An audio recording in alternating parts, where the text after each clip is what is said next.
خدا نے تمہیں اس طرح سنوارا یا رسول اللہ، خدا نے تمہیں اس طرح سنوارا یا رسول اللہ کہ ممکن ہی نہیں تمہارا ثانی یا رسول اللہ، اور میرے سارے بگڑے کام ابھی بن جائیں جو تمہاری نظر کا ایک اشارہ ہو جائے یا رسول اللہ۔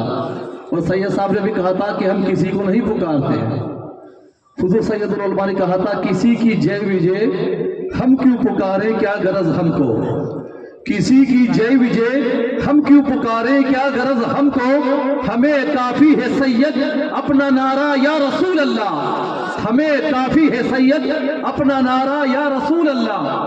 آپ حضرت بڑی خاموشی کے ساتھ بیٹھے ہیں، دونوں ہاتھوں کو اٹھا کر کہو یا رسول اللہ۔ ہمارا نعرہ آج بھی یہی ہے تو قیامت میں بھی یہی رہے گا انشاءاللہ۔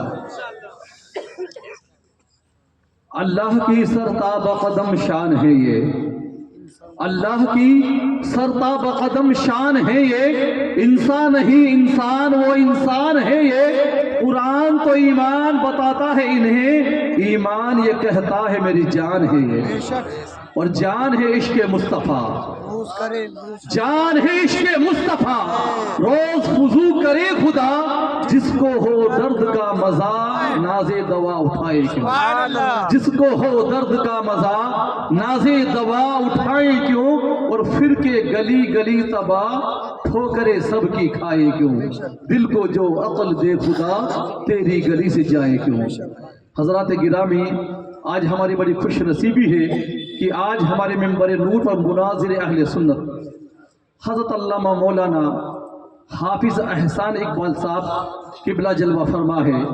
یہ وہ شخصیت ہے کہ جب اس ملک ہندوستان کے میں بھیڑ کے کھال میں چھپے ہوئے بھیڑیے، یعنی نائک بنا ہوا کھل نائک جسے کافر نالائک کہتے ہیں، جب وہ عشق مصطفیٰ صلی اللہ تعالیٰ علیہ وسلم لوگوں کے دلوں سے نکالنے کی کوشش کر رہا تھا، تو اس وقت مناظر اہل سنت حضرت علامہ حافظ احسان اقبال صاحب نے سری لنکا کی سرزمین پر جب ان کا سامنا ہوا تو آج تک وہ لاجواب ہے اور رائے فرار اختیار کر بیٹھا ہے، اور آج تک وہ ملک ہندوستان آنے کی کوشش نہیں کر سکتا۔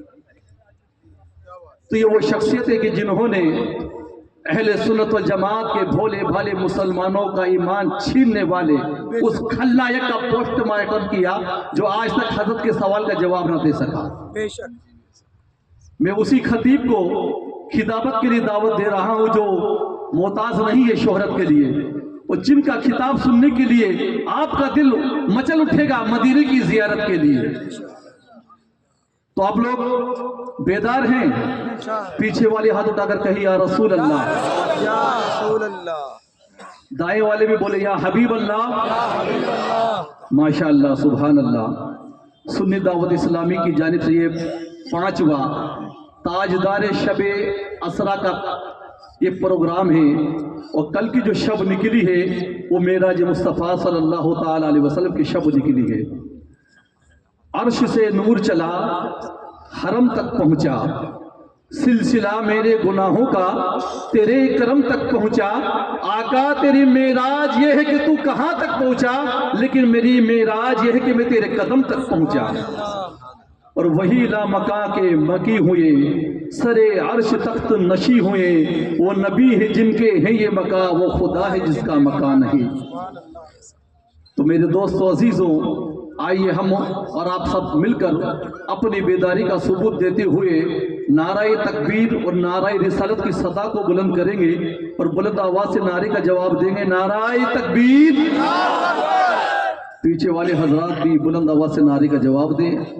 اتنی بھی ٹھنڈی نہیں، اگر ٹھنڈی ہو بھی ہو تو ہماری ایمان کی حرارت اتنی زیادہ ہونا چاہیے کہ ہمیں عشق مصطفیٰ میں اس ٹھنڈی کا احساس بھی نہ ہو، کیونکہ ہم تو مرد مجاہد ہی عاشق مصطفیٰ ہیں کہ بے نشانوں کا نشان مٹتا نہیں، مٹتے مٹتے نام ہو ہی جائے گا۔ بے نشانوں کا نشان مٹتا نہیں، اور مٹتے مٹتے نام ہو ہی جائے گا، اور اے رضا ہر کام کا ایک وقت ہے، دل کو بھی آرام ہو ہی جائے گا۔ تو بلند آواز سے نعرے کا جواب دیں گے نعرہ تکبیر، نعرہ تکبیر، نعرہ رسالت، نعرہ رسالت۔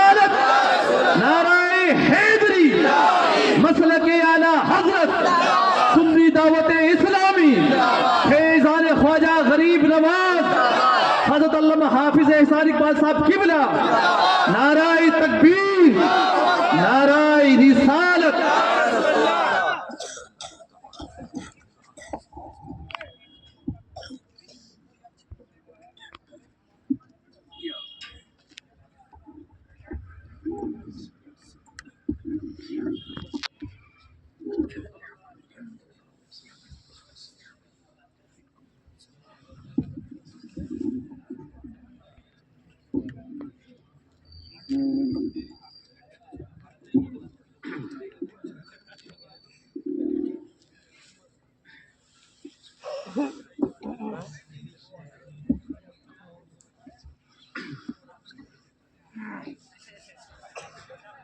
السلام علیکم ورحمۃ اللہ وبرکاتہ۔ نحمده ونصلي ونسلم على رسوله الكريم، اما بعد فاعوذ باللہ من الشیطان الرجیم، بسم اللہ الرحمن الرحیم، ان الدین عند اللہ الاسلام، قال النبی سیدنا محمد رسول اللہ صلی اللہ علیہ وسلم، المرء مع من احب، او کما قال علیہ الصلاۃ والسلام۔ غوث اعظم بمن بے سر و ساما مدد، قبل دی مدد، کعبہ ایما مدد، یا صاحب الناہور کل ناصر، فی السمع والاعضاء وحسن الباصر، وبطول عمر لا بعمر قاصر، یا مجمع الخیرات عبد القادر رضی اللہ عنہما۔ معزز سادات اعظام، علماء کرام، میرے محترم بزرگوں، دوستوں اور بھائیوں، الحمدللہ اللہ تعالیٰ کا شکر و احسان کہ اللہ تعالیٰ نے آپ حضرات کے سامنے لب کشائی کا موقع عطا فرمایا، اور میں اس قابل نہیں جس طرح میرے تعلق سے تعارف میں کہا گیا۔ ہاں البتہ الحمدللہ اس بات پہ فخر ضرور ہے کہ اللہ تعالیٰ نے اعلیٰ حضرت کے غلاموں میں قبول فرمایا، اور اللہ سے دعا ہے کہ اسی غلامی میں موت بھی نصیب فرمائے۔ اور آپ جانتے ہیں کہ میں سری لنکا سے ہوں اور قوم میمن سے میرا تعلق ہے، تو اردو میری زبان نہیں ہے، اس لیے میری اردو بول چال میں کوئی خامی نظر آئے تو اسے نظر انداز کر دیں، اور مفتی صاحب قبلہ دیگر علماء سے ادباً گزارش ہے کہ میری گفتگو میں کوئی قابل اصلاح بات نظر آئے تو ضرور اصلاح بھی فرمائیں۔ آئیے ایک بار درود پاک پڑھ لیتے ہیں، اللہم صلی علی سیدنا و مولانا محمد معدن الجود والکرم وعلی آلہ وصحبہ وبارک وسلم۔ محترم حضرات، نبی پاک صلی اللہ علیہ وسلم کی معراج کے سلسلے میں یہ جلسہ منعقد کیا گیا، اور جیسے حضرت نے ابھی بتایا کہ یہ 5واں جلسہ ہے، تو یقیناً کئی باتیں آپ نے اس سلسلے میں سنی ہوگی، لیکن مناسبت معراج کی مناسبت سے جلسہ ہے تو کچھ باتیں قرآن اور حدیث کی روشنی میں اس سفر معراج اور ہمارا عقیدہ، اس پر انشاءاللہ روشنی ڈالنے کی کوشش کی جائے گی۔ سب سے پہلے تو یہ دیکھا جائے، بیکاز الحمدللہ یہ اعلیٰ انٹلیکچوئلس، پڑھے لکھے لوگ ہیں، یونیورسٹی میں کوالیفائڈ لوگ ہیں، یونیورسٹی سے کالج سے کوالیفائڈ لوگ ہیں، تو آپ لوگوں کو سمجھنا بہت آسان ہے، اس لیے نہیں کہ میں سمجھاؤں گا تو ہی سمجھیں گے، آپ کے درمیان علماء موجود ہیں، they always educate you. It's very simple to understand just if we ponder on it. ہم کو بس توجہ دینے کی ضرورت ہے۔ First of all, what is the wisdom behind کہ اللہ تعالیٰ نے حضور علیہ السلام کو سیر کرائی، اس میں حکمت کیا ہے؟ ہمارے نبی صلی اللہ علیہ وسلم نے پوری کائنات کو دیکھا، کیا صرف شب معراج دیکھا؟ نہیں، سیرت کی کتابیں پڑھ لیں گے اور تفاسیر پڑھ لیں گے، جیسے تفسیر قرطبی ہوئی، دیگر کتابیں ہیں، اس میں آپ کو ملے گا کہ نبی پاک صلی اللہ تعالیٰ علیہ وسلم جب پیدا ہوئے تو کیا کیا معجزات ظاہر ہوئے۔ ان میں سے ایک یہ ہے کہ حضور علیہ السلام کے پیدا ہونے کے بعد فوراً کچھ دیر کے لیے نبی پاک صلی اللہ علیہ وسلم لوگوں کی نظروں سے اوجھل ہو گئے تھے. People could not see, the family members could not see. حضور علیہ الصلوۃ والسلام تھوڑی دیر کے لیے غائب ہو چکے تھے. اور یہاں بزرگوں نے فرمایا کہ اللہ تعالیٰ نے فرشتوں کے ذریعے نبی پاک صلی اللہ علیہ وسلم کو عالم کی سیر کرا. سبحان اللہ. Reason behind that, wisdom behind that. ہمارے آقا صلی اللہ علیہ وسلم کائنات کے رسول ہیں. سبحان اللہ.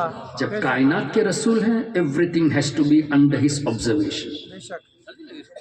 اور اس پر قرآن کریم کی روشنی میں علماء موجود ہیں, میری اصلاح کریں گے. سورہ انعام آیت نمبر 75 میں اللہ تعالیٰ نے ارشاد فرمایا وَكَذَلِكَ نُرِي إِبْرَاهِيمَ مَلَكُوتَ السَّمَاوَاتِ وَالْأَرْضِ, جس کا مفہوم یہ کہ اے میرے حبیب صلی اللہ علیہ وسلم, رب فرماتا ہے اور اسی طرح لائک وائز ہم دکھاتے ہیں نبی ابراہیم علیہ السلام کو. کون فرما رہا ہے؟ اللہ تعالیٰ. اے میرے حبیب اسی طرح ہم دکھاتے ہیں ابراہیم علیہ السلام کو. ہم نے دکھایا کا لفظ نہیں ہے, نوری. وَكَذَلِكَ نوری استمراری. وی شو ابراہیم علیہ السلام. اللہ کے نبی ابراہیم علیہ السلام نے موت کا مزہ چکھ لیا. ہزاروں سال گزر چکے, اللہ بہتر جانے کتنے سال گزرے. جب قرآن کریم حضور پر نازل ہوا تو ابراہیم علیہ السلام has already tasted the death and Allah uses the term we show. ہم دکھاتے ہیں. کیا دکھاتے ہیں؟ ملکوت السماوات والارض. پوری کائنات اللہ تعالیٰ نے فرمایا کہ ہم ابراہیم کو دکھاتے ہیں. سبحان اللہ. سبحان اللہ. کیا پتہ چلا اللہ کے نبی دنیا سے پردہ کرنے کے بعد صرف محدود علاقے نہیں, کائنات کو ملاحظہ فرما رہے ہیں. And this is in light of the Quran. اچھا, اس آیت کی تفسیر میں اب جتنے بھی بڑے بڑے کمنٹیٹرز آف دی قرآن ہیں, مفسرین ہیں, ان کو لے لیجئے. چاہے تفسیر طبری ہو, تفسیر قرطبی ہو, نصفی ہو, خازن ہو, بیضاوی ہو, بغوی ہو. لیکن میں خاص کر ایک تفسیر کا نام لوں گا, ابن کثیر, جس کا ابھی سید صاحب نے بھی تذکرہ کیا, البدایہ والنہایہ, اور اس سے یا محمدہ ثابت کیا. وہ بھی ابن کثیر ہی کی ہے. اور ابن کثیر ہے کون؟ یہ ہمارا امام نہیں, جس کو امام ابن تیمیہ شیخ الاسلام کہہ کے غیر سنی وہابی نجدی یاد کرتے ہیں, اس ابن تیمیہ کا اسٹوڈنٹ ہے ابن کثیر. تو ہم یہ چاہتے ہیں کہ ان کی کتابوں سے ہمارے عقائد کو ثابت کریں. اس سے فائدہ یہ ہوگا کہ جو ان کو فالو کرتے ہیں اور اس صحیح عقائد سے دور ہے, کم سے کم سوچنے پر تو مجبور ہو جائے کہ we are speaking against this and this person is proving, our ulama are proving from the references given by the scholars we follow.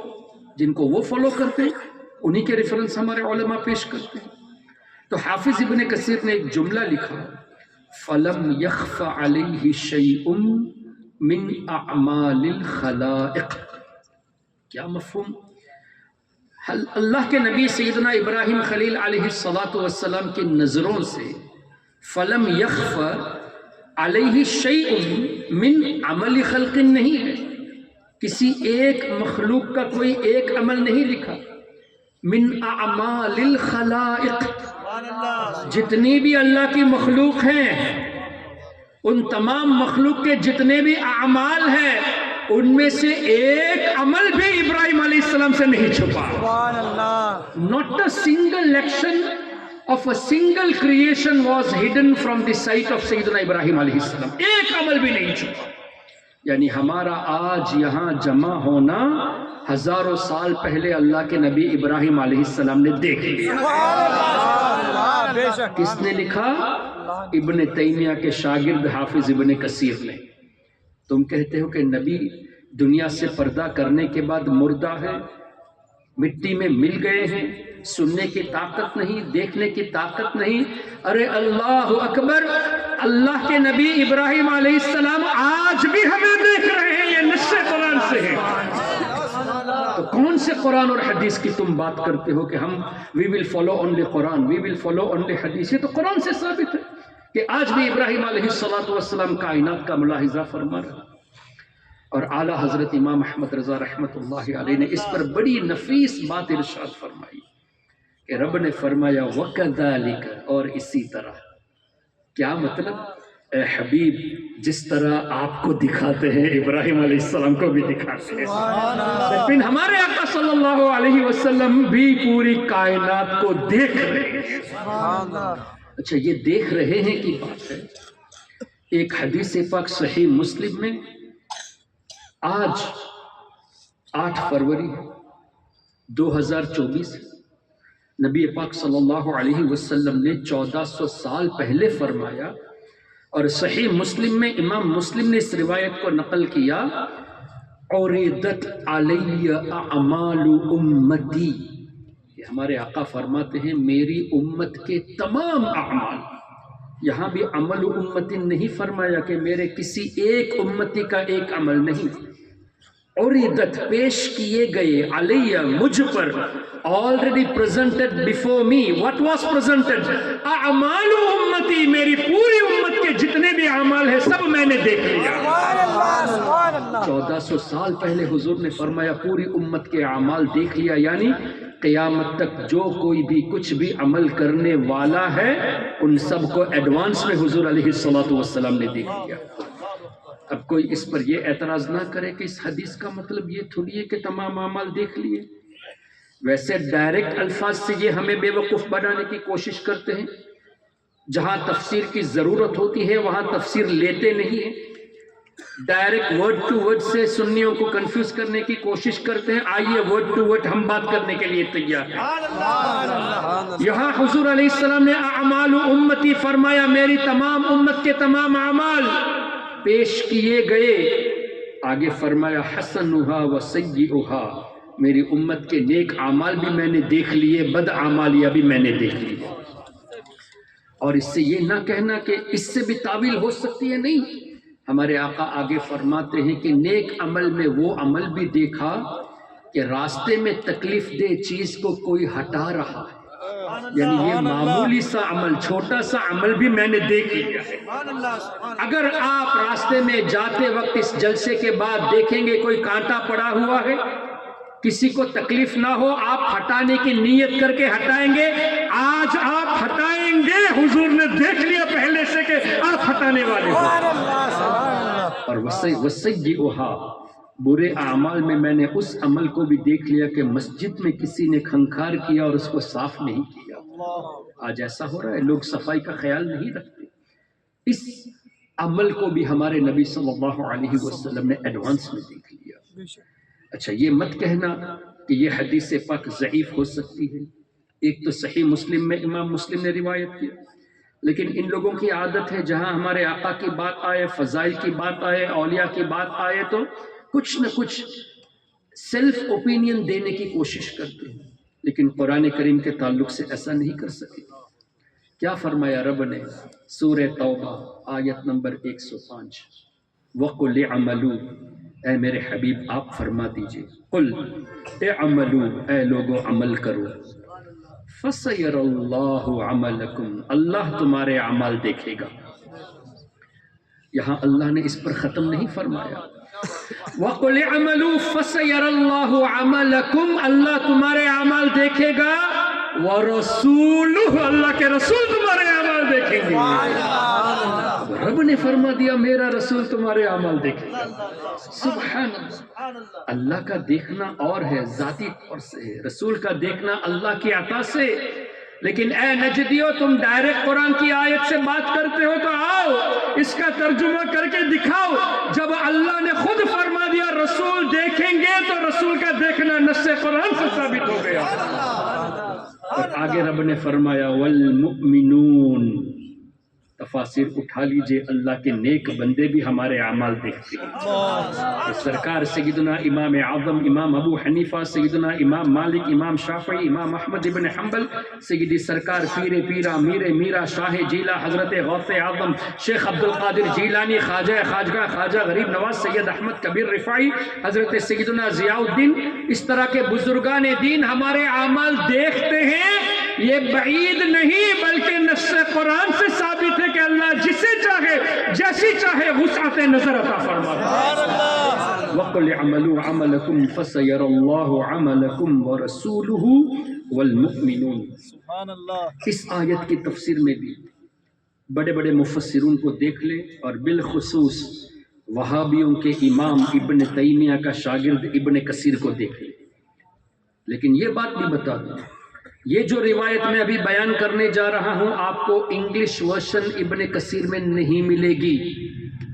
یہ اس لیے بتا رہا ہوں کہ کل آپ سرچ کریں سورہ توبہ آیت نمبر 105 اور تفسیر دیکھیں انگلش میں، you will not find this. تو یہ مت کہنا کہ حافظ احسان نے غلط بیان کیا. الحمدللہ غلام رضا کبھی کسی حق بات کہنے میں ڈرتے نہیں ہیں، اور ہم نجدیوں سے کہتے ہیں کہ تمہاری چوری یہاں ظاہر ہو رہی ہے. تفسیر ابن کثیر اوریجنل عربک ورژن میں یہ حدیث جب موجود ہے تو انگلش میں ہٹایا کیوں؟ انگلش ورژن سے نکالا کیوں؟ تم کیا سمجھتے ہو کہ ہمارے نوجوانوں کو بے وقوف بنا سکو گے؟ جو انگلش میں پڑھیں گے عربی میں نہیں پڑھیں گے. الحمدللہ ہمارے علماء کا احسان ہے کہ ہمارے سامنے ان کی عربی عبارتیں بھی رکھ دی، انگلش عبارتیں بھی رکھ دی تاکہ ان کی چوری کو ظاہر کیا جائے. بے شک. حافظ ابن کثیر نے کچھ حدیثیں بیان کی، اس میں سے ایک حدیث حضور علیہ الصلوۃ والسلام کا فرمان، ان اعمالکم، بے شک تمہارے اعمال، تعرض علی اقاربکم وعشائرکم، تمہارے رشتہ دار جو دنیا سے پردہ کر چکے ان کی قبروں میں تمہارے اعمال پیش کیے جاتے ہیں. ان اعمالکم تعرض علی اقاربکم وعشائرکم. ہمارے باپ دادا اگر دنیا سے چلے گئے، بھائی بہن چلے گئے، رشتہ دار چلے گئے ہیں، اس کا مطلب وہ بالکل سیز نہیں ہو گئے. کیوں؟ موت کا مطلب یہ نہیں کہ آدمی ختم ہو گیا. موت کا مطلب is very simple, separation of the soul from the body. بدن سے روح کا الگ ہونا ہے، ختم ہونا نہیں ہے، الگ ہونا ہے. روح تو باقی ہے، روح کو فنا نہیں ہے. تو حضور علیہ الصلوۃ والسلام کے فرمان کے مطابق ہمارے اعمال ہمارے رشتہ داروں کو دکھائے جاتے ہیں ان کے انتقال کے بعد. آگے کیا ہوتا ہے؟ وہ رشتہ دار جب آپ کے نیک عمل کو دیکھتے ہیں تو وہ خوش ہوتے ہیں، سبحان اللہ. اور جب گناہ دیکھتے ہیں تو ایک دعا کرتے ہیں. کون سی دعا؟ یہ بھی ہمارے نبی نے فرما دیا، اللہم لا تمتہم حتی تہدیہم کما ہدیتنا. حضور نے فرمایا وہ لوگ رشتہ دار، ماں باپ، دادا دادی، نانا نانی آپ کے لیے دعا کرتے ہیں، کیا؟ اے اللہ جب تک تو انہیں ہدایت نہ دے موت نہ دینا. لیکن وہاں بھی اس کو نہیں مانتا. کیوں؟ یہاں دیکھنا بھی ثابت ہوا، کلام کرنا بھی ثابت ہوا، دعا کرنا بھی ثابت ہوا، اور یہ اس کے منکر ہیں. اور جب رشتہ دار ماں باپ کی زندگی، قبر کی زندگی اور ان کا سننا، ان کا دیکھنا، ان کا دعا کرنا ثابت ہو گیا تو اولیاء اور انبیاء کا تو بدرجہ اولا ثابت ہو گیا. تو اس حقیقت سے لوگوں کو دور رکھنے کے لیے انگلش ورژن سے اور مختصر ابن کثیر سے ایسی روایتوں کو ہٹا دیا. کیسی چوری یہ لوگ کرتے ہیں. اب یہ کہتے ہیں کہ نہیں، دس از ناٹ پاسبل. وہ کیسے ہمارے اعمال دیکھ سکتے ہیں؟ I would say they are right. کیوں؟ یہ والدین، یہ رشتہ دار کہیں گے یا اللہ جب تک ہدایت نہ دے موت نہ دینا، کما ہدیتنا، جیسے تو نے ہمیں ہدایت دی. تو ہدایت یافتہ ہی دعا کرے گا.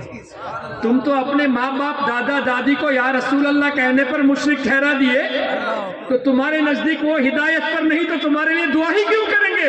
الحمدللہ ہمارے رشتہ دار غوث و خواجہ کی غلامی میں دنیا سے گئے تو آج بھی حدیث کی روشنی میں ہمارے لیے دعائیں کرتے ہیں. اب جب رشتہ دار پیرنٹس دعا کرتے ہیں، حضور نے فرما دیا سلام کریں گے تو سلام کا جواب دیتے ہیں، حدیث سے مل گیا. اب آپ قبرستان جا کر ان کی قبر پہ جا کے السلام علیکم کہیں گے. سرکار علیہ السلام نے فرمایا جواب دیتے ہیں تو آپ کا سلام کرنا غلط نہیں ہوا. پھر آپ عرض کریں گے کہ اے میرے ابا جان، اے میرے دادا جان، اے میری نانی جان، میرے نبی نے فرمایا کہ آپ ہمارے لیے دعا کرتے. ہم آپ سے گزارش کرتے ہیں کہ اس دعا کو جاری رکھیں. کیا یہ شرک ہو سکتا ہے؟ The thing which is already foretold by Nabi Kareem sallallahu alaihi wasallam that they are praying for us. When they are praying, why can't you request them? جب والدین کو ریکویسٹ کرنا شرک نہیں تو سرکار غوث اعظم کو پکارنا کہاں سے شرک ہو گیا؟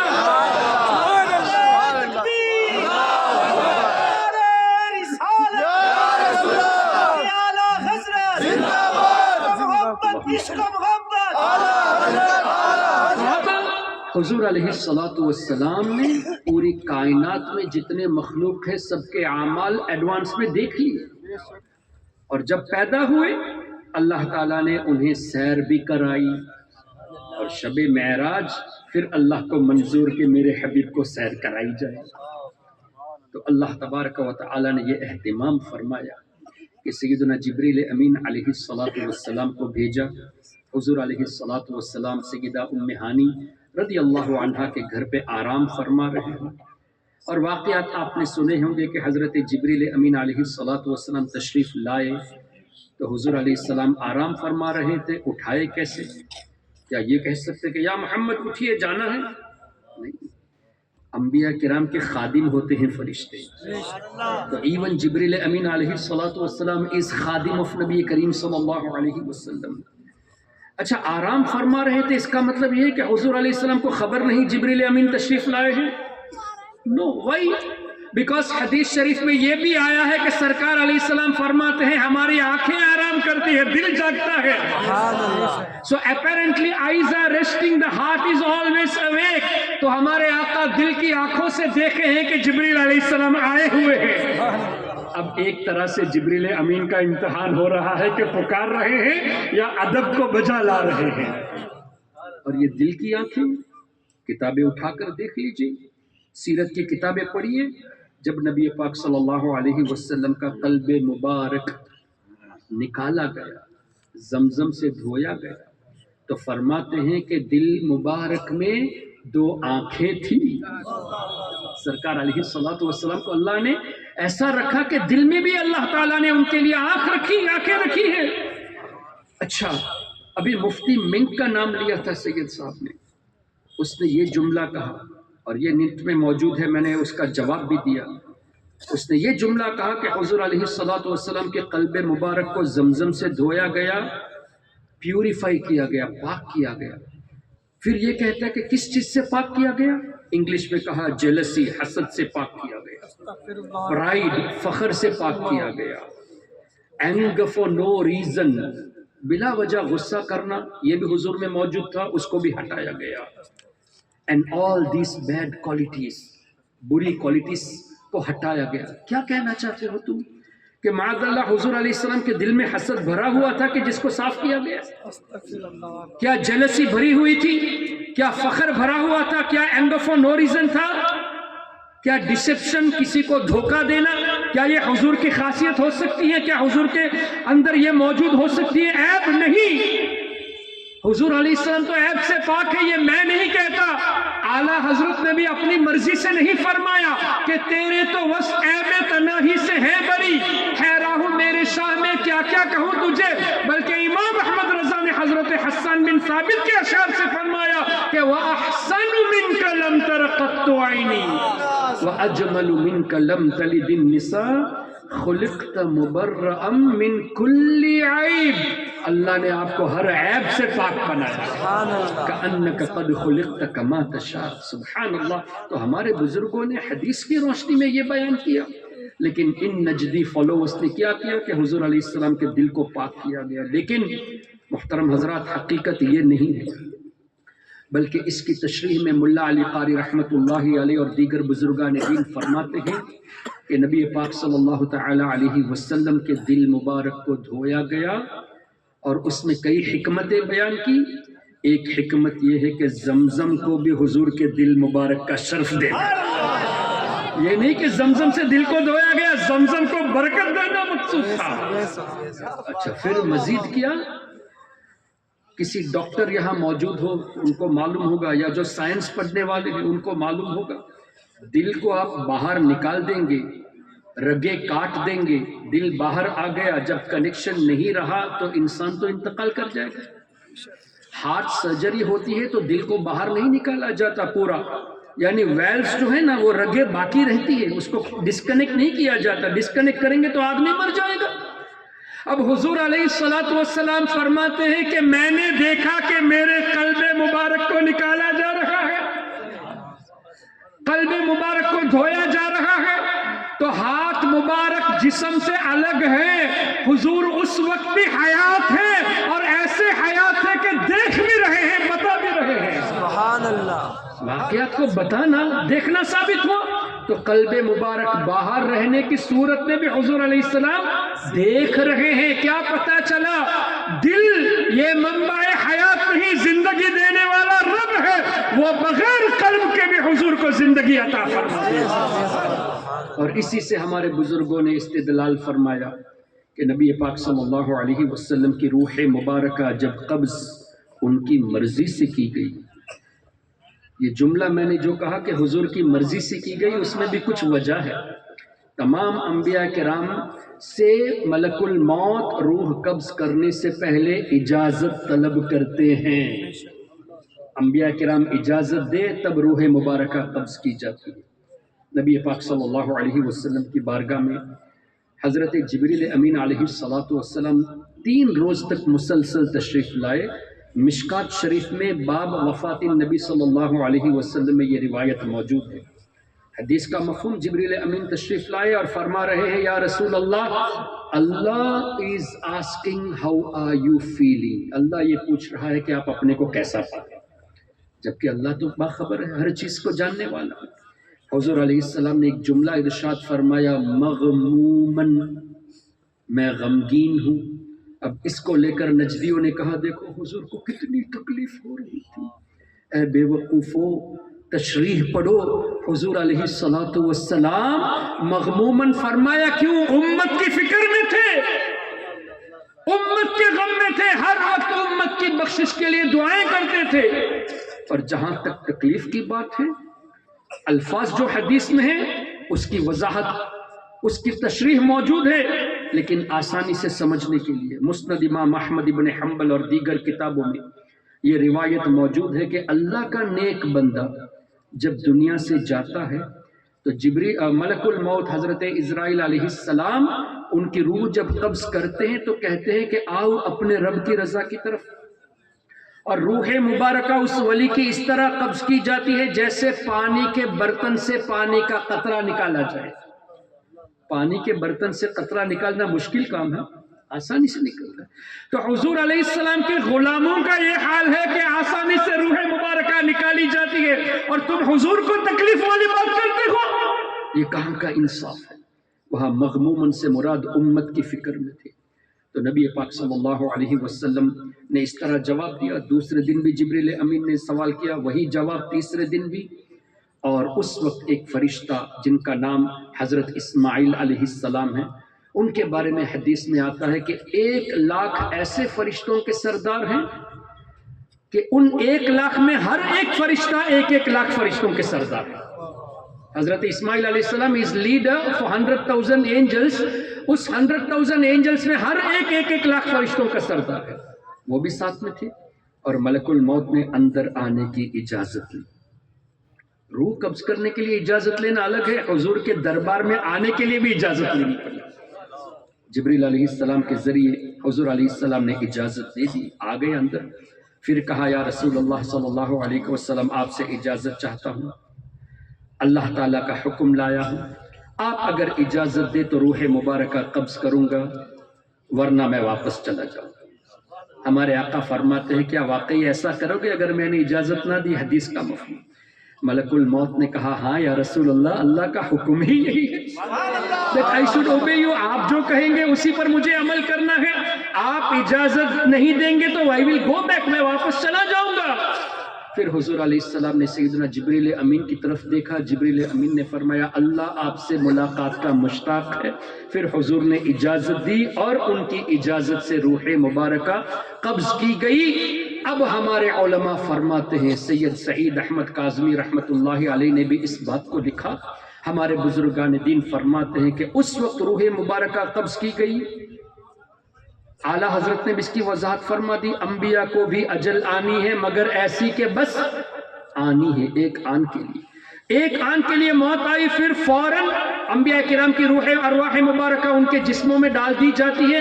لیکن وہ جو ایک آن تھا نا، جب روح مبارک نکالی گئی، وہ ایک آن میں بھی حضور زندہ تھے. کیوں؟ اگر اس وقت مردہ ہوتے تو اس آن میں رسول نہ رہتے. حضور کائنات کے رسول ہے تو اس وقت بھی حیات تھی. کیوں؟ اللہ حیات دینے والا ہے.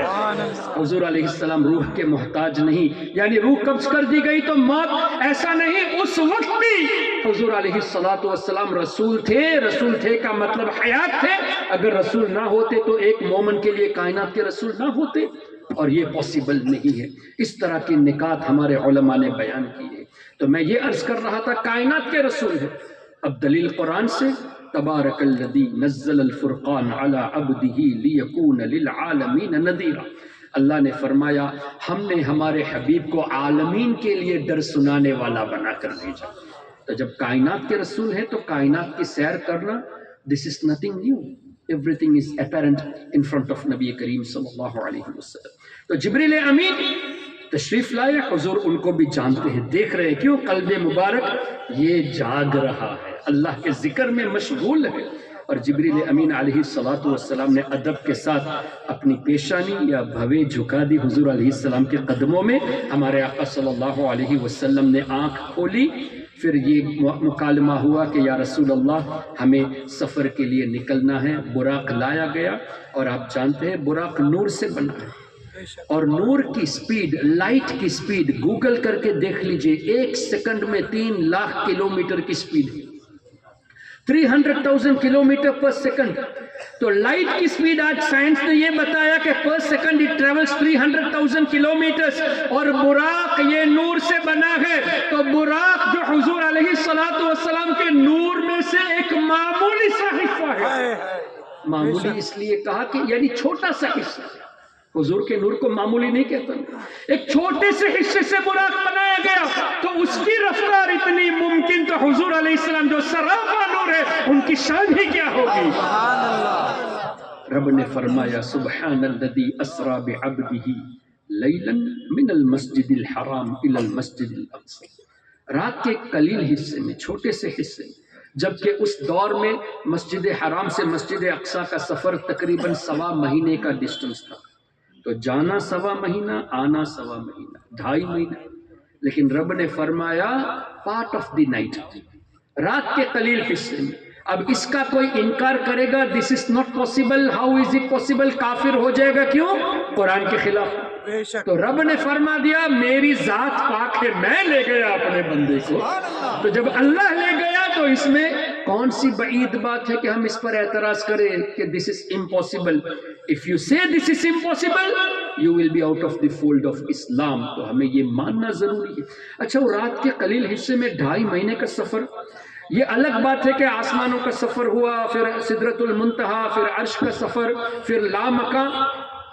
ہم صرف یہاں کی بات کرتے ہیں فی الحال، حرم شریف، مکہ شریف سے مسجد اقصی، اس تھوڑے سے حصے میں جب حضور علیہ السلام سفر کے لیے نکلے تو روایت میں آتا ہے کہ راستے میں حضرت ابراہیم علیہ السلام کی قبر مبارک بھی پائی، اور مسلم شریف میں ہے حضرت موسیٰ علیہ السلام کی قبر مبارک کو بھی دیکھا۔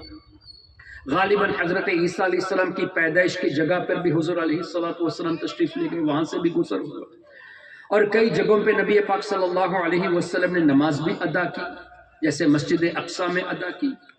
اور روایت میں مسلم شریف میں یہ بھی ہے کہ حضور علیہ السلام نے فرمایا مررت بموسیٰ علیہ السلام وہو قائم یصلی فی قبرہ او کما قال، میں جب حضرت موسیٰ علیہ السلام کے روضے مبارک کی طرف سے گزرا تو میں نے دیکھا وہ اپنی قبر میں نماز پڑھ رہے ہیں، لیکن میں نے جان بوجھ کر ایک جملہ چھوڑ دیا، کیوں؟ ایمفسائز کرنے کے لیے۔ ہمارے نبی نے صرف اتنا نہیں فرمایا کہ موسیٰ علیہ السلام اپنی قبر میں نماز پڑھ رہے تھے، قائماً کھڑے ہو کر نماز پڑھ رہے تھے۔ کھڑا ہونے کے لیے جسم کا ہونا ضروری ہے۔ صحیح مسلم کی روایت، کیا پتہ چلا انبیاء کرام اپنی قبروں میں اپنے جسموں کے ساتھ حیات۔ اور بیہقی شریف کی روایت الانبیاء احیاء فی قبورہم یصلون، اللہ کے تمام نبی اپنی قبروں میں حیات ہیں، نماز پڑھتے ہیں۔ اچھا، انبیاء کو حیات کون فرما رہے ہیں؟ نبی پاک صلی اللہ علیہ وسلم۔ حضرت موسیٰ علیہ السلام موت کا مزہ چکھے، حضرت ابراہیم علیہ السلام موت کا مزہ چکھے، حضرت آدم علیہ السلام موت کا مزہ چکھے۔ موت کا مزہ چکھنے کے بعد حضور نے انبیاء کو حیات فرمایا۔ اے نجدی تم ہوتے کون ہو کہ حضور کو مردہ کہنے والے؟ جب حضور نے دیگر انبیاء کرام کو موت کا مزہ چکھنے کے بعد لفظ حیات سے یاد فرمایا، Who gave you the rights to say that dead and gone؟ یہ قرآن اور حدیث کے خلاف ہے۔ کیا اسماعیل دہلوی نے اپنی کتاب میں یہ نہیں لکھا کہ معاذ اللہ حضور علیہ السلام مر کر مٹی میں مل گئے؟ یہ کون سی حدیث کا ترجمہ ہے؟ کون سے قرآن پر عمل ہے؟ یہ سراسر حدیث کے خلاف ہے۔ جب حضور نے وفات پانے والے انبیاء کرام، موت کا مزہ چکھنے والے انبیاء کے بارے میں حیات کا لفظ استعمال فرما دیا، تم حضور کو مردہ کہو اور کہو کہ وی فالو قرآن، وی فالو حدیث۔ ارے تم قرآن اور حدیث پر عمل کیا کرو گے، بلکہ قرآن اور حدیث کے خلاف عقائد کو بیان کرتے۔ تو اب موت کا مزہ تو چکھے، تو اب کیا کہیں؟ aren't we having other words to use کہ اللہ کے نبی صلی اللہ علیہ وسلم نے موت کا مزہ چکھا، یہ کہو۔ ٹیمپرری ورلڈ، دنیا سے آخرت کی طرف، پرماننٹ کی ورلڈ کی طرف ٹرانسفر ہوئے، پرماننٹ ورلڈ کی طرف منتقل ہوئے، اس طرح کے الفاظ استعمال کرو۔ یہ کیوں کہتے ہو کہ مردہ ہے جو قرآن کے بھی خلاف ہے؟ کیوں؟ اللہ تعالیٰ نے کیا یہ نہیں فرمایا حضور کے غلاموں کے بارے میں جو اللہ کی راہ میں شہید ہوئے ان کو مردہ نہ کہو، وَلَا تَقُولُوا لِمَن يُقْتَلْ فِي سَبِيلِ اللَّهِ أَمْوَاتًا، اور سورہ آل عمران میں فرمایا وَلَا تَحْسَبَنَّ الَّذِينَ قُتِلُوا فِي سَبِيلِ اللَّهِ أَمْوَاتًا، مردہ گمان بھی مت کرو۔ مردہ کہنے سے بھی منع فرمایا رب نے، سوچنے سے بھی منع فرمایا۔ تو جس نبی کے غلام کو مردہ سوچنے سے منع کیا، تم اس نبی کے بارے میں لفظ مردہ لکھتے ہو، چھاپتے ہو، اور حیات کہنے والوں کو مشرک کہتے ہو، بدعتی کہتے ہو۔ یہ کون سے قرآن پر عمل تمہارا ہے؟ کون سی حدیث پر تمہارا عمل ہے؟ وقت اب بھی ہے، سچے دل سے توبہ کر کے اہل سنت میں آ جاؤ، لوگوں کو اس طرح گمراہ مت کرو۔ الحمدللہ ہمارے نوجوان بے وقوف نہیں ہیں، علماء کی صحابت اختیار کرتے رہے اور اپنے ایمان و عقیدے کی حفاظت کی کوشش کرتے رہے۔ میں یہ عرض کر رہا تھا، راستے میں حضرت موسیٰ علیہ السلام کو دیکھنا، حضرت ابراہیم علیہ السلام کو دیکھنا، حضرت عیسیٰ علیہ السلام کی پیدائش کی جگہ دیکھنا، مسجد اقصیٰ پہنچنا، پھر اسی ابن کثیر میں ہے، تفسیر ابن کثیر میں کیا کہ حضور علیہ السلام جب مسجد اقصیٰ پہنچے تو حضرت موسیٰ علیہ السلام جو ابھی نماز پڑھتے دیکھے حضور نے قبر میں، وہ بھی وہاں موجود ہے۔ حضرت ابراہیم علیہ السلام بھی موجود ہے۔ حضرت عیسیٰ علیہ السلام who is in the fourth heaven، چوتھے آسمان میں ہے یا دوسرے آسمان میں ہے، وہ بھی وہاں موجود تھے۔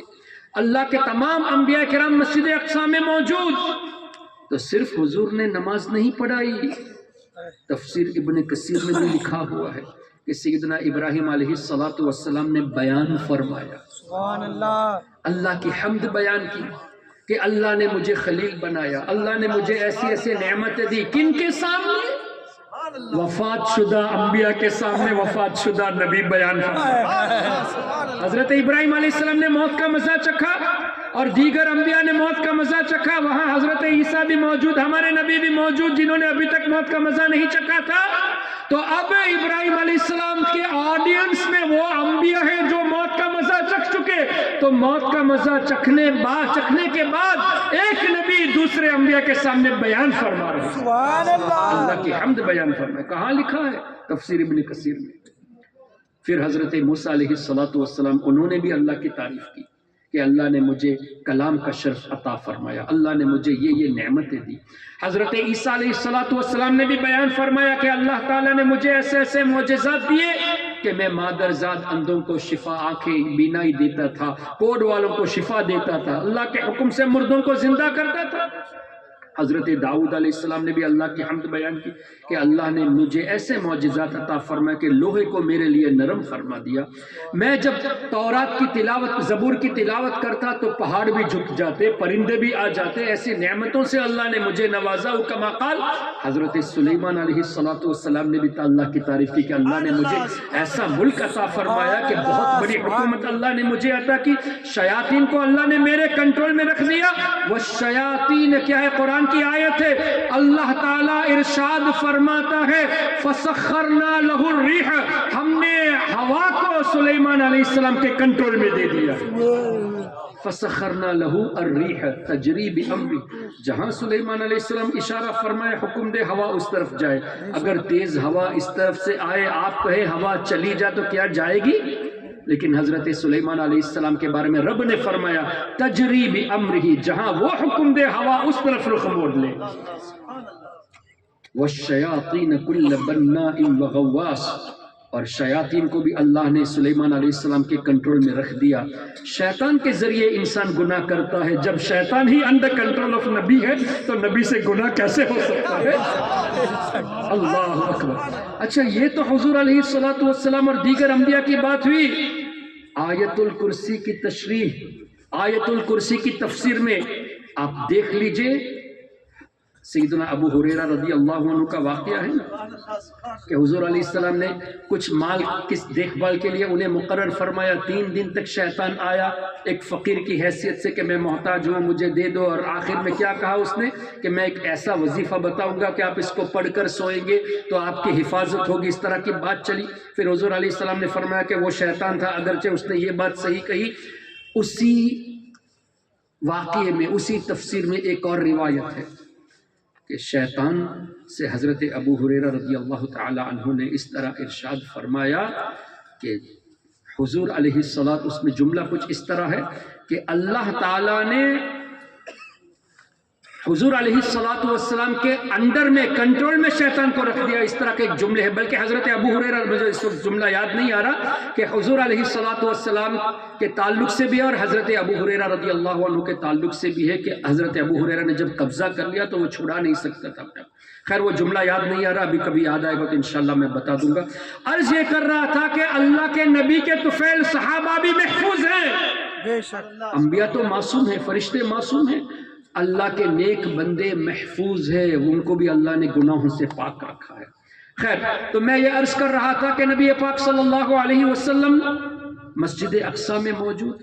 حضرت سلیمان علیہ السلام نے بھی تقریر فرمائی. اس کے بعد حضور علیہ الصلوۃ والسلام کی جب باری آئی تو ہمارے نبی ان انبیاء کرام کے سامنے جو انتقال کر چکے، ان کے سامنے بیان فرما رہے ہیں کہ اللہ نے مجھے حبیب بنایا، اللہ نے میری امت کو بہترین امت بنایا.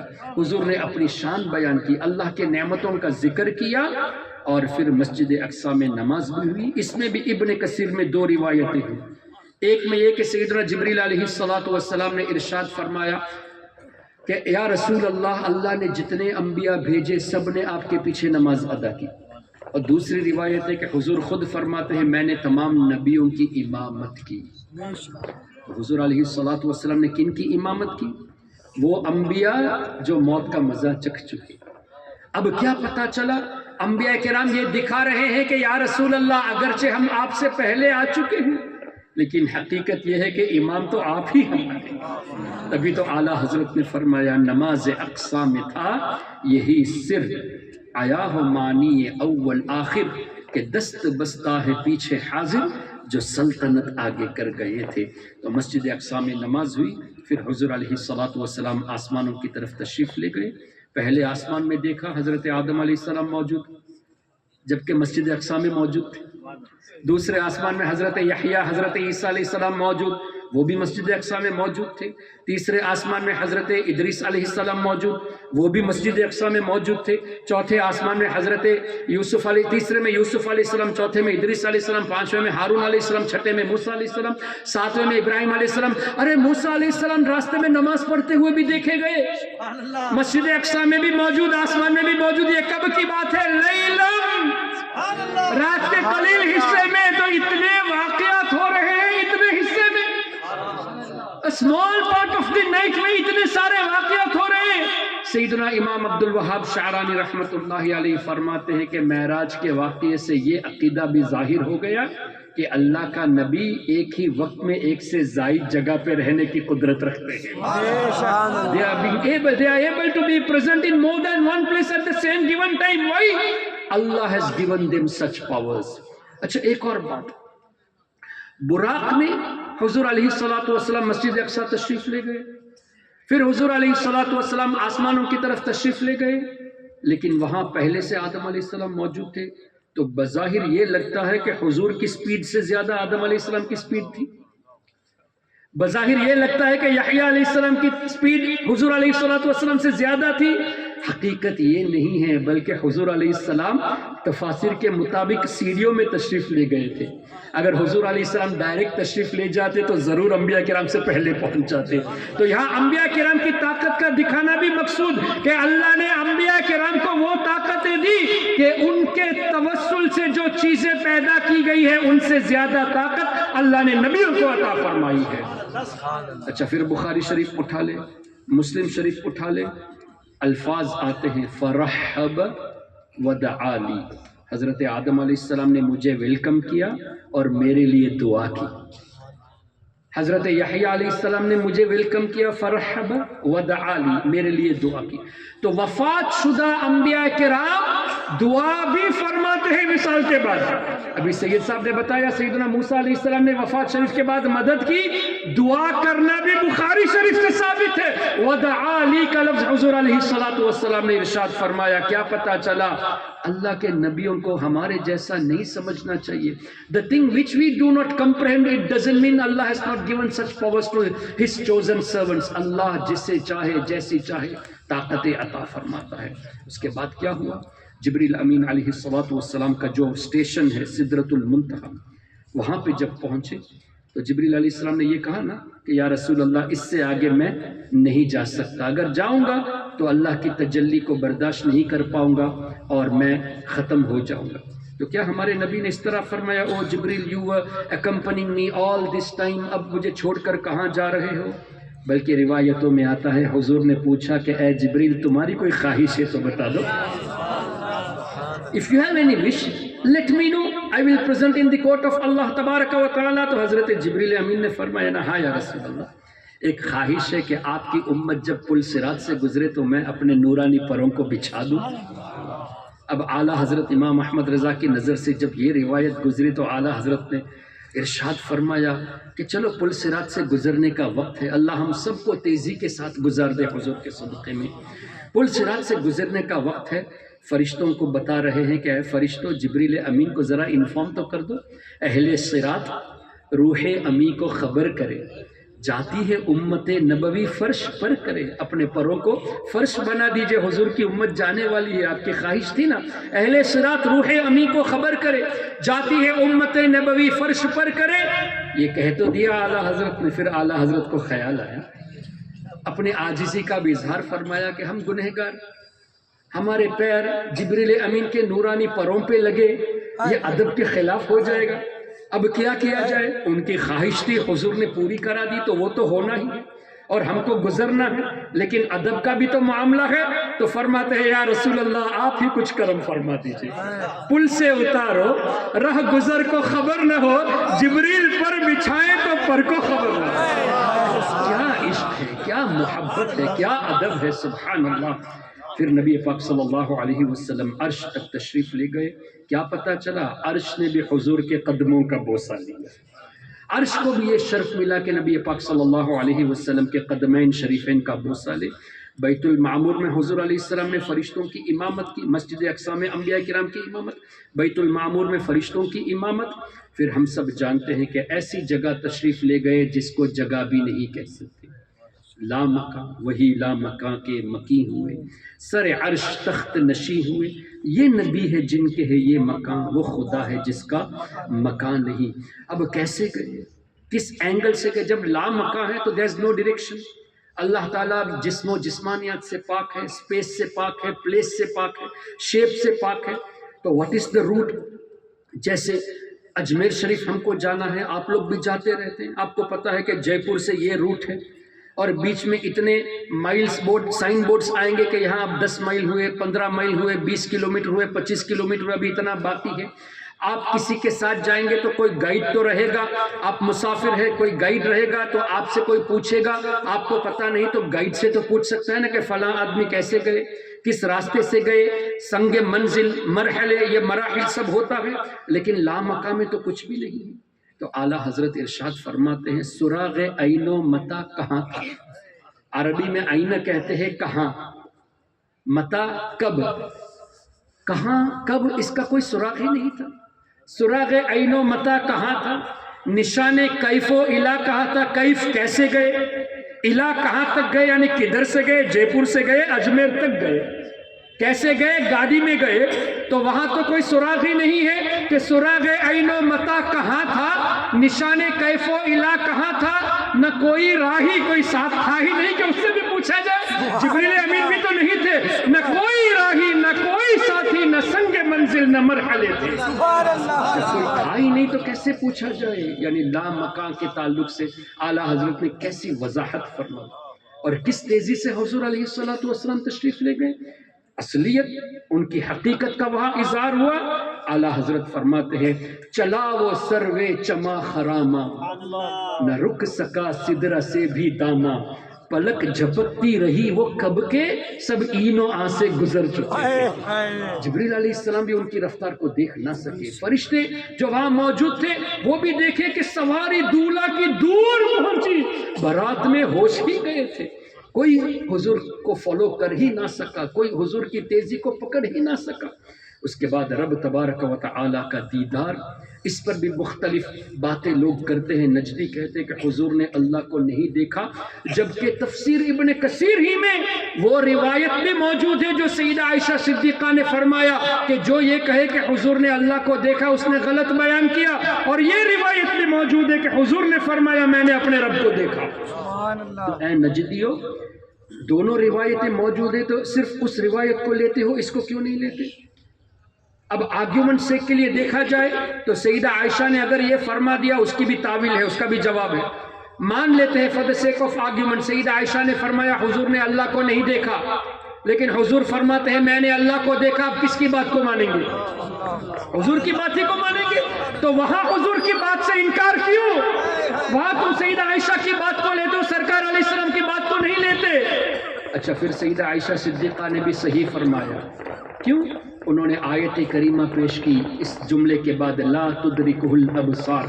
ادراک کا لفظ قرآن میں ہے. اللہ کو کوئی گھیر نہیں سکتا.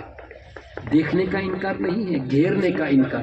جیسے میں آپ کو سر سے پا تک دیکھتا ہوں، آپ مجھے سر سے پیر تک دیکھتے ہیں تو آپ نے مجھے گھیر لیا، میری نظر نے آپ کو گھیر لیا. اللہ جسم سے پاک ہے، اللہ کو گھیرنا ناممکن ہے، دیکھنا ناممکن نہیں. تو سیدہ عائشہ صدیقہ نے دیکھنے کا انکار نہیں کیا بلکہ گھیرنے کا انکار کیا. وہی ہمارا عقیدہ ہے. سیدہ عائشہ بھی نے تو صحیح فرمایا. کیوں اس طرح کی باتیں کر کے لوگوں کو گمراہ کر رہے ہیں؟ ایسے لوگوں سے بچنے کی ضرورت ہے.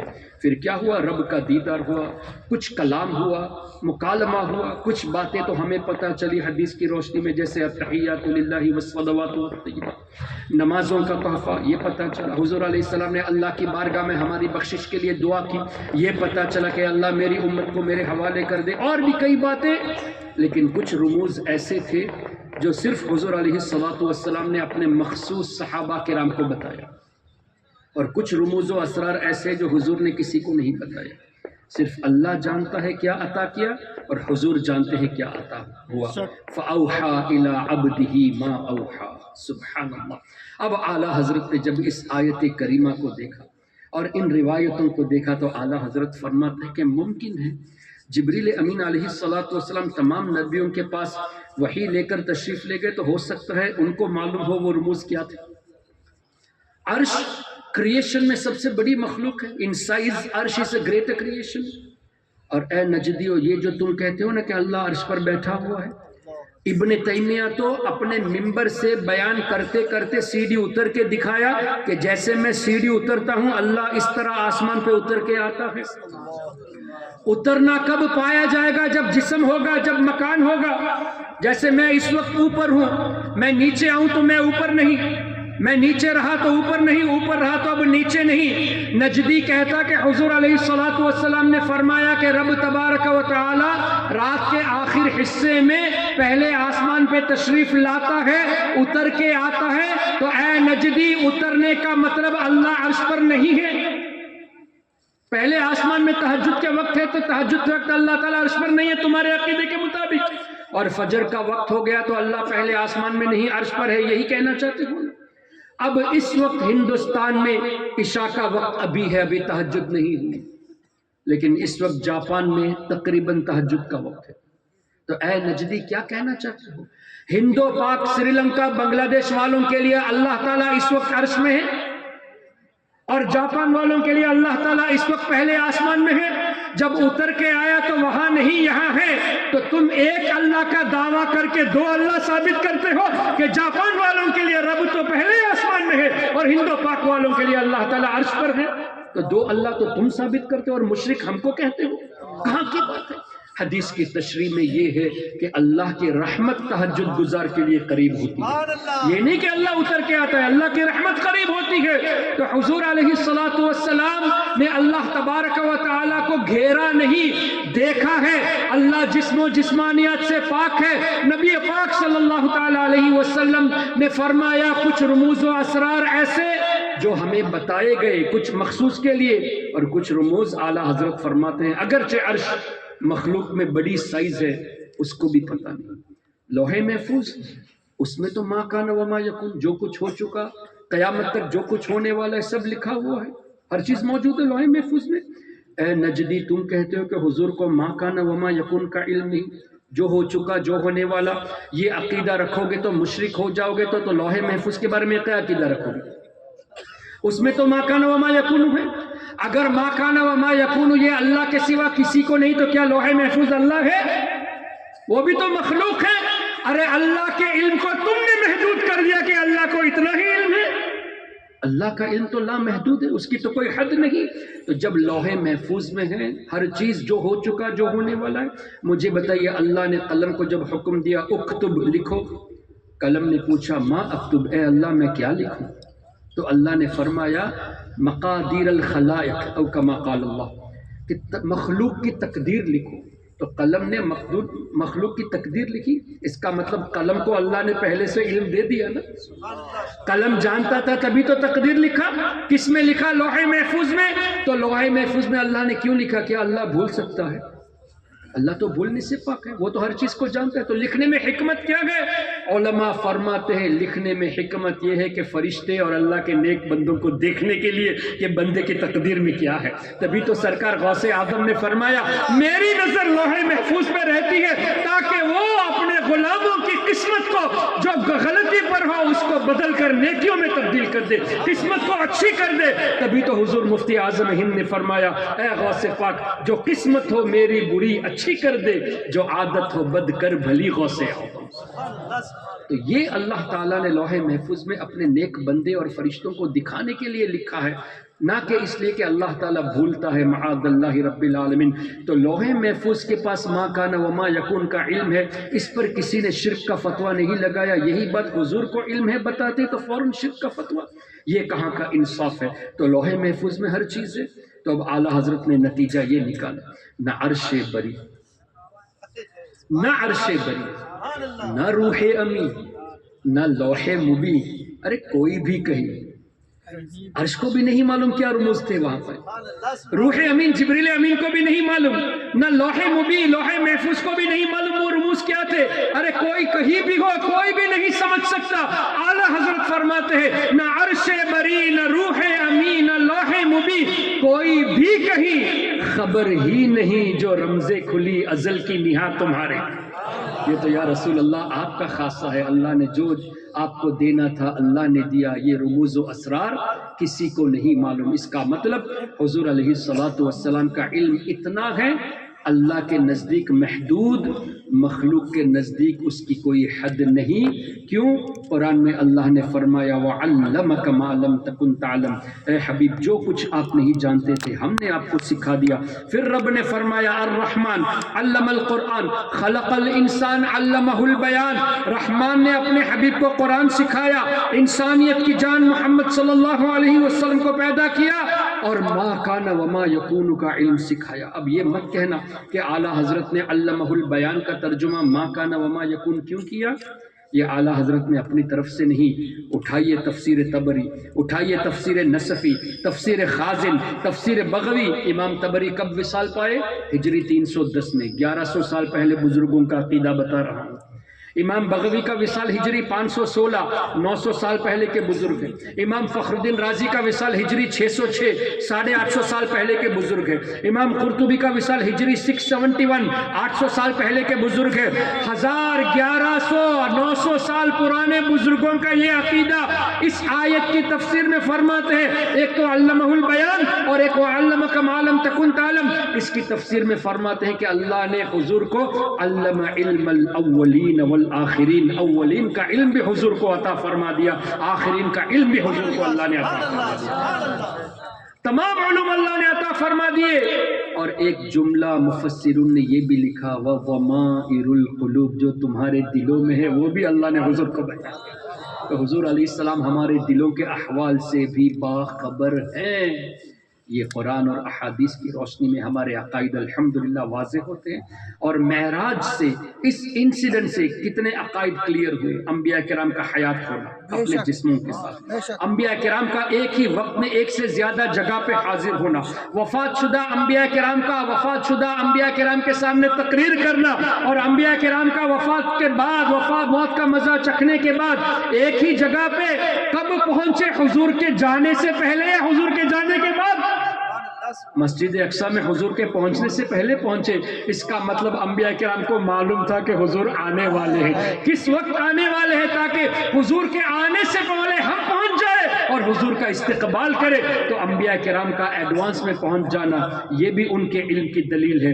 اسی طرح انبیاء کرام کا آسمانوں میں رہنا اور حضور علیہ الصلوۃ والسلام کو ویلکم کرنا، حضور علیہ الصلوۃ والسلام کے لیے دعا کرنا، اور اسی طرح حضرت موسیٰ علیہ الصلوۃ والسلام کے وسیلے سے نمازوں میں تخفیف پانا، اور اللہ تبارک و تعالی نے جو حضور کو رموز و اسرار عطا فرمائے، یہ تمام عقائد بہت کلیئرلی واضح ہوتے ہیں شب معراج کے اس انسیڈنٹ سے۔ تو اب معراج کا واقعہ جب ہو گیا، رات میں مسجد اقصی سے حضور علیہ السلام واپس تشریف لائے، وہی رات کا حصہ صبح حضور علیہ الصلوۃ والسلام نے اس کا تذکرہ فرمایا۔ کیا ہوا؟ کفار مکہ نے مذاق اڑانا شروع کیا، ابو جہل نے مذاق اڑایا، اڑاتے اڑاتے حضرت صدیق اکبر کے پاس پہنچا۔ یہ بھی ابن کثیر میں لکھا ہے۔ حضرت صدیق اکبر رضی اللہ عنہ سے جا کر کہا کہ دیکھا تمہارے نبی آج نئی بات کر رہے ہیں۔ کون سی بات؟ وہ کہہ رہے ہیں کہ رات کے تھوڑے سے حصے میں مسجد اقصی بھی پہنچ گئے اور واپس آ بھی چکے، جبکہ اتنا لمبا سفر، ہاؤ از اٹ پاسبل؟ سیدنا صدیق اکبر پوچھتے ہیں کیا میرے نبی نے ایسا فرمایا؟ کہاں تمہارے نبی کہتے ہیں؟ جب حضور نے فرمایا تو میں اس کی تصدیق کرتا ہوں، اس لیے کہ میں تو اس سے بڑی بڑی چیزوں کی تصدیق کرتا ہوں۔ اللہ کو دیکھا نہیں، حضور کے کہنے پر میں نے اللہ کو مان لیا، تو اس پر تصدیق کرنا کون سی بڑی بات ہے؟ اور سیدنا صدیق اکبر کا یہ کہنا تھا کہ ان کو صدیق کا لقب اللہ اور اس کے رسول کی طرف سے عطا ہوا۔ اب نتیجہ کیا نکلا؟ معراج میں ان واقعات کا ہونا یہ ثابت ہے، ممکن تھا، اور جس نے انکار کیا، جو آج بھی کرتے ہیں، وہ ابو جہل کے طریقے پہ چلتے ہیں، اور جو اس کو مانتے ہیں they are following the path of سیدنا صدیق اکبر۔ Now the choice is yours، آپ کو ابو جہل کی پیروی کرنی ہے یا سیدنا ابو بکر صدیق رضی اللہ تعالیٰ عنہ کی پیروی کرنی ہے۔ اچھا، پھر دوسری بات یہ ہے کہ لوگ کہتے ہیں کہ شب معراج ثابت نہیں ہے، 27 کا تذکرہ ہو رہا ہے، اس کا کوئی ثبوت نہیں ہے۔ ٹھیک ہے بھائی، ایک بات مان لیں، مفسرون نے، تاریخ لکھنے والوں نے کئی تاریخ لکھی ہے، سب سے زیادہ تاریخ 27 کی ہے، اور بھی تاریخ لکھی ہے۔ یہ الگ الگ تاریخ لکھنا کیا یہ اس بات کی دلالت نہیں کرتا کہ معراج ہوئی تبھی تو تاریخ پر فلاں تاریخ کو ہوئی یا فلاں تاریخ کو، یعنی ہونے کا کسی نے انکار نہیں کیا۔ Why don't you believe all the followers of Najdism, all the followers of Wahhabism, all the followers of Deobandism؟ تم کو کیا ہو گیا ہے؟ اتنی وضاحت کے بعد بھی you are not willing to accept. Why are you reluctant to accept these things when these are apparent in light of the ahadith of Bukhari Sharif and Muslim Sharif؟ اب اس کے بعد بھی اگر کوئی نہیں مانتا، are we to join with them؟ کیا ہمیں ان کی پیروی کرنی ہے؟ کیا ہمیں ان کے بیانات سننے ہیں؟ کیا ہمیں ان کے پیچھے نمازیں ادا کرنی ہے؟ ہرگز نہیں۔ ان کو پہلے ہم دعوت دیں گے۔ آپ سے بھی گزارش ہے، عقائد اہل سنت پڑھیے اور ان کو سمجھانے کی کوشش کرے۔ کیوں؟ کوئی نوجوان ہاتھ سے چلا جاتا ہے تو فوراً اس سے کافر کہہ کے بھگا مت دو، پہلے پکڑ کر سمجھانے کی کوشش کرو۔ کیوں؟ اصلیت تو سنیت ہے نا، مسلمان ہونا یہی تو اصلیت ہے، اور مسلمان اہل سنت و جماعت، یہیں سے وہ لوگ الگ ہو کر گئے نا، تو جو الگ انجانے میں جا رہے ہیں ان کو پکڑ کر سمجھانے کی کوشش کرے۔ آپ سمجھا سکتے ہیں تو اچھی بات، کیوں؟ اگر آپ سمجھا دیں گے وہ راہ راست پر آ جائے گا، تو حدیث کی روشنی میں آپ کا یہ عمل دنیا اور دنیا کی تمام چیزوں سے بہتر ہو جائے گا۔ اور اگر آپ کے اندر وہ قابلیت نہیں، آپ کے ہاں مفتیان کرام موجود ہیں، علماء موجود ہیں، ان کے پاس لے آئیے، یہ سمجھا دیں گے۔ سمجھانے کے بعد اگر کوئی نہیں سمجھتا، اس کے بعد دور رہنا یہ حدیث کی روشنی میں ہے، کیونکہ حضور نے اس طرح بھی فرمایا ایسے لوگوں سے دور رہو اور اپنے کو بھی دور رکھو، ان کو بھی دور رکھو اور ان سے اپنے کو بھی دور رکھو. دو طرح کا ارشاد ہے, you be away from them, you make them away from yourself. تو اس طرح ہم دور کیوں رہیں گے؟ ہمارے ایمان و عقیدے کی حفاظت کے لیے. کہیں ایسا نہ ہو جائے ایسے لوگوں کے ساتھ رہ کر, ان کے ساتھ میل جول رکھ کر, ان کے بیانات سن کر, ان کے پیچھے نمازیں پڑھ کر, اور نماز کے ساتھ ساتھ کچھ ان کی باتیں سن کر کہیں شیطان ہمارے دلوں میں وسوسہ نہ ڈال دے. اس لیے دور رہنے کی ضرورت ہے. اگر آپ کے اندر ہمت ہے, قابلیت ہے, تو ضرور سمجھائے اور کوشش یہ کرے کہ ان کے قلعوں میں جا کر ان کے خلاف بول کر آئے. یہ اگر ہمت ہے تو بہت بڑی بات, بٹ یہ چیزیں بہت نادر نظر آتی ہے. ہمیں رسک بھی نہیں لینا چاہیے, کہیں ایسا نہ ہو کہ ہم اس طرح جائیں اور وہ ہمیں گھیر لے. اس لیے ہمارے علماء کے گائیڈنس میں رہ کر ہمیں محفوظ رہنے کی ضرورت ہے. اللہ تبارک و تعالی ہم سب کے ایمان و عقیدے کی حفاظت فرمائے. اللہ تعالی ہم سب کو دنیا میں حضور علیہ الصلوۃ والسلام کی سچی محبت کے ساتھ رکھے, اور دنیا سے جاتے وقت میں حضور کی محبت میں ہمیں اٹھائے. اے اللہ ہم سب کو ایمان والی زندگی نصیب فرما, ایمان والی موت نصیب فرما, موت کے وقت سرکار غوث اعظم کا دیدار نصیب فرما. اے اللہ ہم میں جو پریشان حال ہیں ان کی پریشانیاں دور فرما, جو بیمار ہیں انہیں شفا کاملہ عاجلہ نصیب فرما. یا اللہ جس طرح دنیا میں تیرے حبیب کا غلام بنا کر رکھا ہے, جنت میں بھی حضور کا خادم بنا کر رکھ. آمین یا رب العالمین, بجاہ النبی الامین علیہ افضل الصلاة والتسلیم. سبحانک اللہم وبحمدک, اشہد ان لا الہ الا انت, استغفرک واتوب الیک. السلام علیکم ورحمۃ اللہ وبرکاتہ. انشاءاللہ کل